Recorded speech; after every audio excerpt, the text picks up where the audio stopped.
കോവിഡിന് ശേഷമുള്ള കച്ചവടത്തിൽ വലിയ തോതിലുള്ള കടബാധ്യത. തന്റെ വീടും സ്ഥലവും തുടങ്ങി തന്റെ ഇതുവരെയുള്ള എല്ലാ സമ്പാദ്യങ്ങളും നറുക്കെടുപ്പിലൂടെ നൽകി കടബാധ്യത തീർക്കുകയാണ് അശോക് കുമാർ എന്ന വ്യക്തി. 1000 രൂപയുടെ കൂപ്പൺ എടുക്കുന്നവരിൽ നിന്നും നറുക്കെടുപ്പിലൂടെ തെരഞ്ഞെടുക്കുന്നവർക്ക് ഒന്നാം സമ്മാനമായി കായംകുളം ടൗണിൽ റെയിൽവേ സ്റ്റേഷന് തൊട്ടടുത്തായി ഒരു വീടും 3.5 സെന്റ് സ്ഥലവും, രണ്ടാം സമ്മാനമായി ഇന്നോവ കാറും, മൂന്നാം സമ്മാനമായി ഇലക്ട്രിക് സ്കൂട്ടറും, നാലാം സമ്മാനമായി ഐഫോണുമാണ് നൽകുന്നത്. ഈ സമ്മാനങ്ങൾ എല്ലാം നൽകുന്നതോടൊപ്പം തന്റെ കടബാധ്യതയും തീർക്കുക എന്ന ഉദ്ദേശത്തിലാണ് കായംകുളം പെരുങ്ങാല തുളസീതളം വീട്ടിൽ അശോക് കുമാർ. ചേട്ടാ, നമ്മുടെ കോവിഡിന് ശേഷം ഉണ്ടായ കച്ചവടത്തിനുണ്ടായ പ്രശ്നങ്ങളാണ് എന്നെ ബാധിച്ചിരിക്കുന്നത്. ഇത് നിരന്തരമായി ഞാൻ പറഞ്ഞുകൊണ്ടിരിക്കുന്ന ഒരു കാര്യങ്ങളാണ്. കോവിഡിൽ വലിയ സാമ്പത്തിക ബാധ്യതയാണ് ഉണ്ടായത്. അത് പലിശയ്ക്കെടുത്ത പൈസയുടെ പലിശ കൊടുക്കാൻ വേണ്ടിയിട്ട് തുടങ്ങിയാണ് ഇത്രയും വലിയൊരു ബാധ്യതയിലേക്ക് എത്തിയത്. അപ്പോൾ 3 വർഷം കൊണ്ട് ഞാൻ ഈ വീടൊന്ന് വിറ്റ് പോകാനായിട്ട് ശ്രമിച്ചിട്ടുണ്ട്, കഴിഞ്ഞ 3 വർഷമായിട്ട്. അത് ഒരു കാരണവശാലും നടക്കാതെ വരികയും നമുക്ക് മതിയായ ഒരു വില കിട്ടാതെ വരികയും ചെയ്തത്. അതുകൊണ്ടാണ് നമ്മൾ വേറൊരാൾ ചെയ്ത് കണ്ടിട്ട് ഈ ഒരു തരത്തിൽ ഇത് ചെയ്യാമെന്നും അർഹതപ്പെട്ട ഒരാൾക്ക് ഈ വീടും അടുത്ത 3 സമ്മാനങ്ങൾ, ഒന്നാം സമ്മാനമായിട്ട് നമ്മുടെ വീടും 3.5 സെന്റ് സ്ഥലവും കാർ കയറുന്ന വഴിയുള്ള റെയിൽവേ സ്റ്റേഷൻ, കായംകുളം റെയിൽവേ സ്റ്റേഷന് തൊട്ടടുത്തുള്ള വീടാണ്.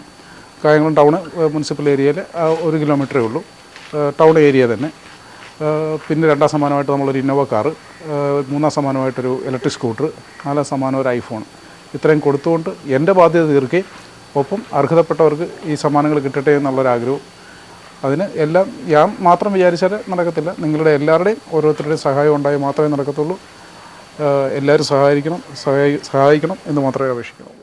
1000 രൂപയുടെ കൂപ്പൺ നൽകിയുള്ള നറുക്കെടുപ്പിലൂടെയാണ് തന്റെ എല്ലാ സമ്പാദ്യങ്ങളും അശോക് കുമാർ നൽകുന്നത്. അതിന് നല്ലവരായ സുമനസ്സുകളുടെ സഹായവും സഹകരണവും ഉണ്ടാകണമെന്നും അശോക് കുമാർ അഭ്യർത്ഥിക്കുന്നു.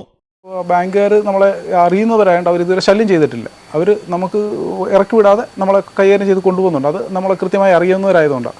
പക്ഷേ ബാങ്കിൻ്റെ 2 സഹകരണ ബാങ്കിലുണ്ട്, SBIയിലുണ്ട്, വേറെ പ്രൈവറ്റ് ബാങ്കുകളിലുണ്ട്. ഒരുപാട് പേരെടുക്കുന്ന പുറത്തുനിന്ന് ഒക്കെ ഓരോ തവണകളും അടച്ചു തീരാനും പലിശ കൊടുക്കാനും ഒക്കെ ആയിട്ട് പണം പലിശയ്ക്ക് എടുത്തിട്ടുണ്ട്, സഹായകരമായി വാങ്ങിച്ചിട്ടുണ്ട്. സുഹൃത്തുക്കൾ തന്നിട്ടുണ്ട്, ബന്ധുക്കൾ തന്നിട്ടുണ്ട്. അപ്പോൾ ഇവരൊക്കെ പല ആവശ്യങ്ങൾക്ക് വെച്ചിരുന്ന പൈസകളുമാണ്. അതൊക്കെ ഒന്ന് തിരിച്ചു കൊടുക്കുക എന്നുള്ളതാണ് എൻ്റെ ഏറ്റവും വലിയ ലക്ഷ്യം. എനിക്ക് തിരിച്ച് 0-യിലോട്ട് വന്നാൽ മതി. ഞാൻ 0-യിൽ നിന്ന് തുടങ്ങിയ ആളാണ്. അപ്പോൾ തിരിച്ചൊന്ന് 0-യിൽ വന്നാൽ തിരിച്ച് കരകയറാൻ പറ്റുമെന്നുള്ളൊരു വിശ്വാസമുണ്ട്, ആത്മവിശ്വാസമുണ്ട്. അതിനു വേണ്ടിയിട്ട് മാത്രമാണ് നമ്മളിങ്ങനെ. തൻ്റെ വീടും സ്ഥലവും ജപ്തിയുടെ വക്കിലായതുകൊണ്ട് മാത്രമാണ് താൻ ഇങ്ങനെയൊരു പ്രവൃത്തിക്ക് മുൻകൈ എടുത്തത് എന്നും ഇനി സുമനസ്സുകളായ നിങ്ങളുടെ സഹായം ഉണ്ടെങ്കിൽ മാത്രമേ എനിക്ക് സ്വസ്ഥമായ ഒരു ജീവിതമുള്ളൂ എന്നും അശോകൻ പറയുന്നു. ഏപ്രിൽ 28-ാം തീയതിയാണ് നറുക്കെടുക്കാൻ ഉദ്ദേശിക്കുന്നത്. നമ്മൾ 1000 രൂപയുടെ ടോക്കണാണ് നമ്മൾ പ്രൊവൈഡ് ചെയ്തിരിക്കുന്നത്. 1000 രൂപയുടെ ടോക്കൺ ആകുമ്പോൾ നമുക്കൊരു 10000 ടോക്കണാണ് നമ്മൾ ഉദ്ദേശിക്കുന്നത്. അത് ഏപ്രിൽ 28-ാം തീയതിയാണ് നമ്മൾ അവസാന ദിവസം വെച്ചിരിക്കുന്നത്. അതിനോടടുത്ത് വരുന്ന കാര്യങ്ങൾക്ക് ബാക്കി ഇതിൻ്റെ എക്സ്പെൻസും കാര്യങ്ങളും സമ്മാനങ്ങളും എല്ലാം കൂടെ ചേർത്തിട്ടാണ് അത് വെച്ചിരിക്കുന്നത്. നമ്മൾ 1000 രൂപയുടെ ടോക്കൺ ഇത്രയും കൂട്ടുമ്പോഴത്തേന് വലിയൊരു എമൗണ്ടായിട്ട് നമുക്ക് തോന്നും. പക്ഷേ ഇതിൻ്റെ ടാക്സും മറ്റുള്ള കാര്യങ്ങളും എല്ലാം പോയി കഴിഞ്ഞാൽ എൻ്റെ ഒരു 80% കടവെങ്കിലും അതിൽ തീർന്നു കിട്ടണം എന്ന് മാത്രമേ ഞാൻ ആഗ്രഹിക്കുന്നുള്ളൂ. നറുക്കെടുപ്പിന്റെ പൂർണ്ണവിവരം അടങ്ങിയ വാട്സപ്പ് ഗ്രൂപ്പും കൂപ്പൺ എടുക്കുന്ന വ്യക്തികൾക്ക് തത്സമയം നറുക്കെടുപ്പ് കാണാൻ അവസരവും ഒരുക്കിയാണ് നറുക്കെടുപ്പ് ക്രമീകരിച്ചിരിക്കുന്നത്. കൂടുതൽ വിവരങ്ങൾക്ക് താഴെ കാണുന്ന നമ്പറുകളിൽ ഏതു സമയവും ബന്ധപ്പെടാമെന്നും അശോക് കുമാർ പറയുന്നു. നമ്മൾ ഇപ്പോൾ സ്ക്രീനിൽ കാണിക്കുന്ന വാട്സപ്പ് നമ്പറുകളിൽ ഏതെങ്കിലും ഒരെണ്ണത്തിലൊരു ഹായ് അയക്കുകയോ വിളിക്കുകയോ ചെയ്തു കഴിഞ്ഞാൽ നമ്മളതിൻ്റെ കാര്യങ്ങൾ ഡീറ്റെയിൽസ് എല്ലാം തരും. നമ്മൾ അക്കൗണ്ട് നമ്പറുകൾ തരും, ഓൺലൈനായിട്ട് കാര്യങ്ങളെല്ലാം ചെയ്യും. അവർക്കൊരു ഗ്രൂപ്പ് ഉണ്ടാവും, ടോക്കൺ എടുക്കുന്നവർക്ക് അവരെ ലൈവായിട്ട് നമ്മൾ നറുക്കെടുപ്പ് കാണിക്കും.